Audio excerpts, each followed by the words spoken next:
aunt stole my inheritance, and karma struck her the worst way. Her life fell completely apart and is now living in a minivan. My aunt was one of 2 kids my grandparents had. My mother was the polar opposite of my aunt.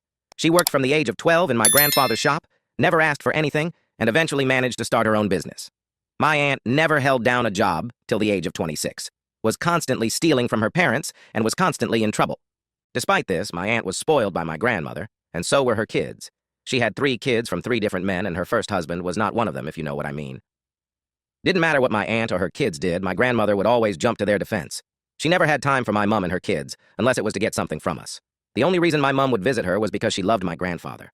My grandfather passed away in 2004, and a few months after my nan decided to write up a new will. My mother and my aunt were both present for it when she signed it, so they knew what was in it. It made it so that when she passed away, her home would be sold, and the money split 25% each to my mum and aunt, and the remaining 50% would go evenly to the grandkids. At the time, the home was worth more than $500,000, so it would be a nice little inheritance, but nothing life-changing. In 2010, my mum died after an accident and did not have a current will in place. As she no longer had her business and was renting a house, she didn't have anything of much monetary value. The only thing she was concerned about was what would be done at her funeral should she have passed away, but had told me everything she wanted. The music, the flowers, the coffin color, and even what people were to wear at the funeral. She wanted people to wear bright, warm colors. So when she passed, my aunt and nan took over all the arrangements and tried to undo all the things I'd told them. The songs were going to be songs I knew Mum didn't like. The flowers were all the wrong colors, and they picked a hideous coffin.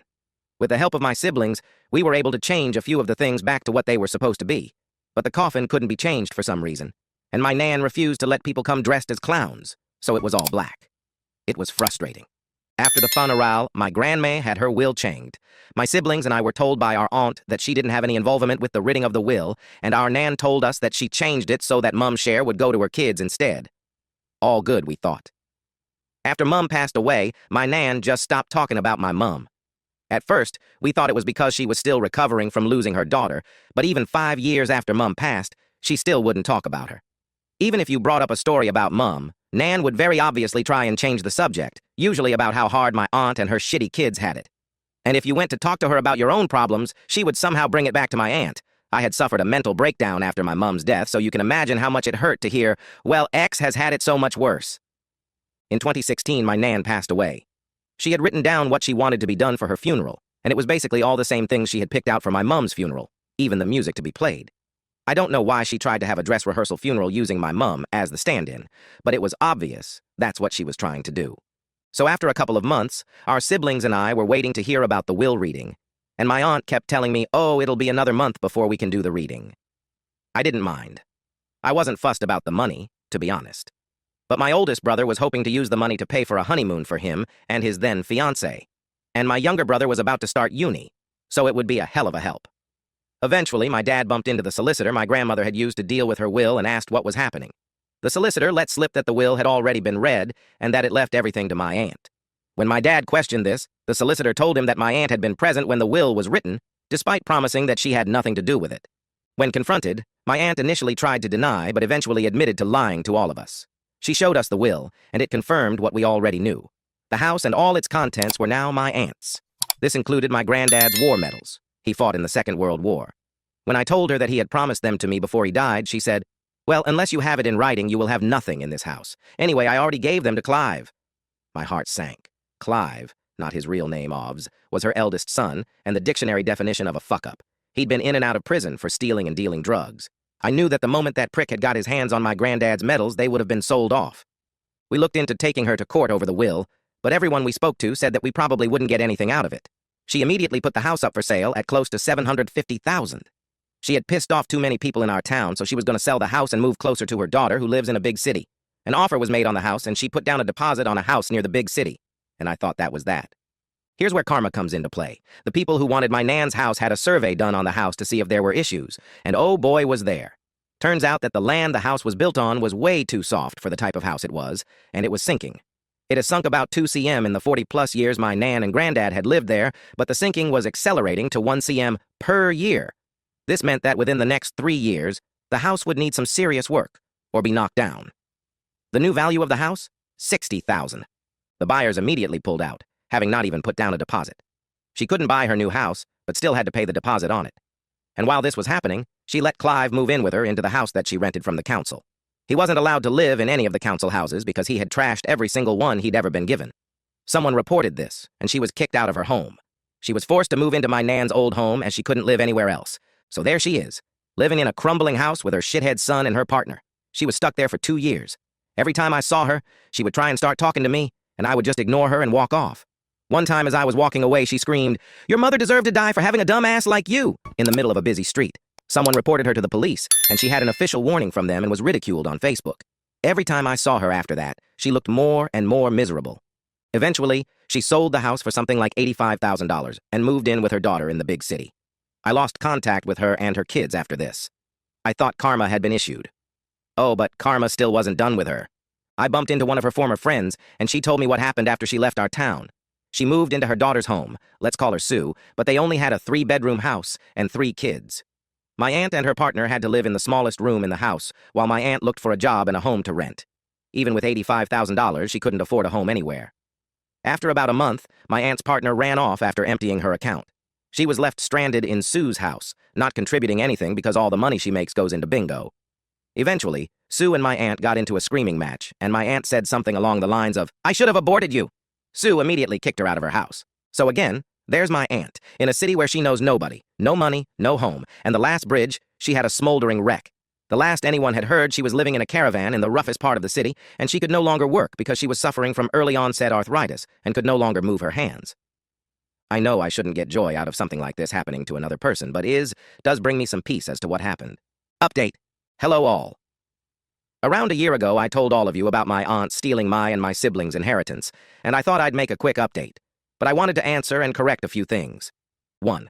I have tried to find my grandfather's war medals, but because I do not have his service number or his death certificate, I can't even get access to his records. After I found out my cousin had taken and sold the medals, I did search local stores and Facebook groups looking for info, but no luck. I know he hadn't won any major medals. He was a mechanic and driver in the Royal Army, so thankfully had a rather uneventful war, so it would have just been the campaign and service medals. 2. Someone did ask for specifics about the signing of the will, pointing out that my aunt couldn't have been a witness to the signing of the will due to laws preventing it. I don't know the full specifics of what she and my nan had done, but her solicitor did let slip that my aunt had known what was in the will before it was written. I just don't know the full details. I'm ignorant when it comes to solicitors and the such, and it was my eldest sister who read the will in full and relayed it to the rest of us. We did ask if there was anything we could fight it, but everyone we talked to said there wasn't any case. Sorry if that was confusing. 3. I have seen a few comments on Reddit and on YouTube videos, super weird seeing in the wild BTW, using she/her to describe me. Well, I guess that's why now people on here give their age and gender at the start of these stories, because I'm a man. 32M, in case you were wondering. I wasn't annoyed or upset about it, I just thought it was funny, lol. 4. Someone asked what a caravan is. They're what we call travel trailers in the UK. Think of a fiberglass, aluminium box on wheels. People in the UK use them for short holidays, and they are not fun to live in for an extended period of time. I have experience of this, and it sucked. Anyway, on to the update. So when I last left off, my aunt had been left abandoned in a big city and stuck in a caravan with crippling arthritis. Well, a few weeks after my first post, I had gotten news that she has somehow found a new BF.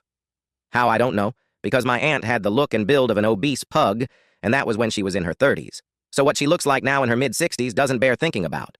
Well, she and her new boy, Toy, I think I just threw up a little, decided to move to a seaside town and start a new life. Well, you can guess what happened. Boy Toy must have gotten sick of her, or found out she had no money, so abandoned her. During an argument with her landlord, she suffered a heart attack, and while in hospital, she suffered another. She has recovered, but is even more disabled than she was before. She's been given a home by her local council, but it's okay, guys, because Clive has come to live with her. Oh my God, Clive! The fuck-up who sold my grandfather's medals and lost my aunt her home. The man is a walking episode of Jeremy Kyle. Editor's note. For those outside the UK, Jeremy Kyle was a tabloid TV show similar to Jerry Springer in the USS. After my aunt left my hometown, things started to look up for Clive. Someone took pity on him and gave him a job as a laborer, and for a few months he was doing well. Looking clean and well despite everything that had happened, I was glad he was getting his life back on track. Well, it turns out not. He was given a work van to go from job to job, and one day came to work with a black eye and no van. He told everyone that he'd been carjacked and the van stolen. Sadly, for Clive, they found the van, and a very confused man wondering why the police were arresting him. After questioning and a text exchange, they found out that Clive had sold the van to the man and gave himself a black eye to make it look like a theft. Clive was arrested. He was massively lucky because his boss didn't press charges. The boss told me later that he only did it out of respect for my grandfather. And all the police did was fine for wasting police time. After burning through all the money he had, he was again homeless. His only lifeline was his younger brother. Let's call him Colin. Colin was in the armed forces and a pretty high rank from what I've heard. Colin was away from home most of the time on deployment, but had managed to buy a nice home in our town. He let Clive live in his house on the agreement that he pays part of the mortgage. You know where this is going. He stopped maintaining the house, and treated it like a drugs den. Colin asked him to leave, but Clive used squatter rights to prevent removal.